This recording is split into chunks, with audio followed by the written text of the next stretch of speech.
Hey, Michael with XForcePC here to talk about our Ripper HEDT system. HEDT stands for high-end desktop. Now, first of all, don't get turned off by the RGB lighting on the fans. That lighting is there because we used a really nice water cooler and it just comes with that feature. But it can be turned off quite easily in the software. If you are into the RGB lighting, then there's lots of different colors and patterns and all kinds of different things you can do with these RGB fans, or as I mentioned, you can turn them completely off.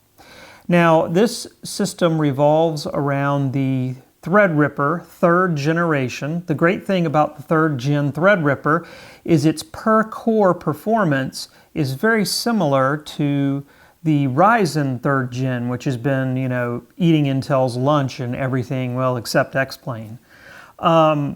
So even though this has 32 cores, if you go to play a game on it, it's going to still perform like a 3rd gen Ryzen would. You're not going to sacrifice per thread performance. Now, don't buy this for gaming. You buy this as a high-end desktop PC for doing professional applications like AutoCAD, 3D modeling, 3D rendering, video editing, Photoshop, all those types of things where you can leverage lots and lots of cores. And when you use those types of programs, this thing trounces the Intel offerings. So that is what you buy it for. And then you can also game on it if you want to. Let me make an analogy here. You don't need a Super Duty pickup truck to take Grandma to the grocery store, but you can take Grandma to the grocery store in a Super Duty pickup. But it's overkill for Grandma. Really all Grandma needs is a Camry.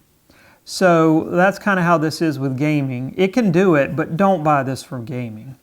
Now, we're using a really nice case with this. This is all a completely mesh front here, so air can come directly in the front and in a fairly unrestricted manner, and it does filter out the large dust particles.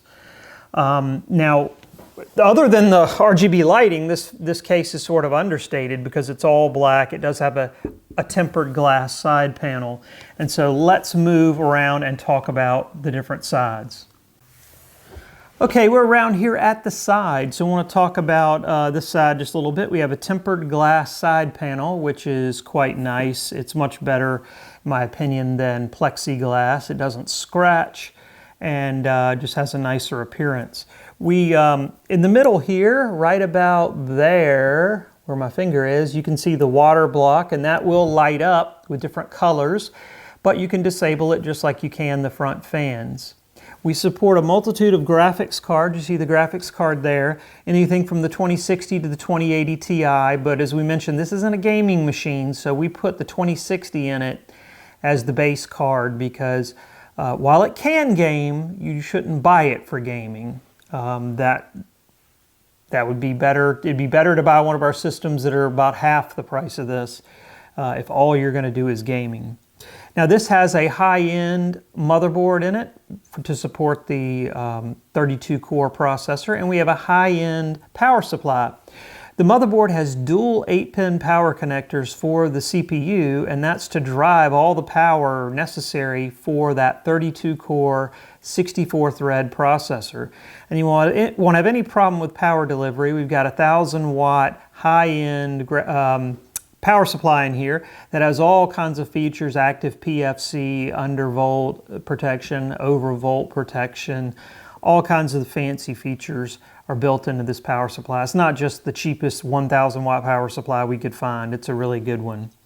This supports quad channel memory, so we have 4 sticks of RAM in here, but it has 8 slots for memory. It can support up to 128 gigabytes of memory. Not that most people would ever need that. You only need the amount of RAM that you need. Having more isn't going to make things faster if you're not consuming that RAM.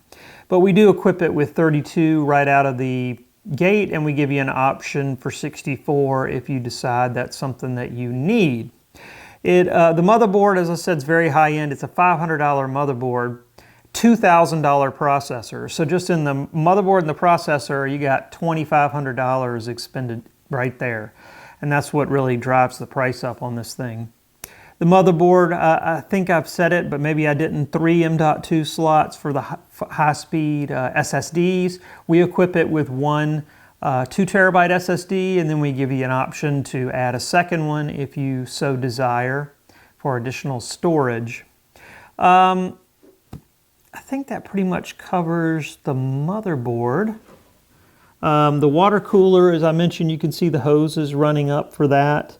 And, you know, it's obviously the fans speed up if the water temperature gets warm, and it stays nice and quiet. The only time you would ever hear the fans is if you went on a really long render run, then maybe you'd hear the fans kick in a little bit to get that water cooled down. So let's take a look around at the back next.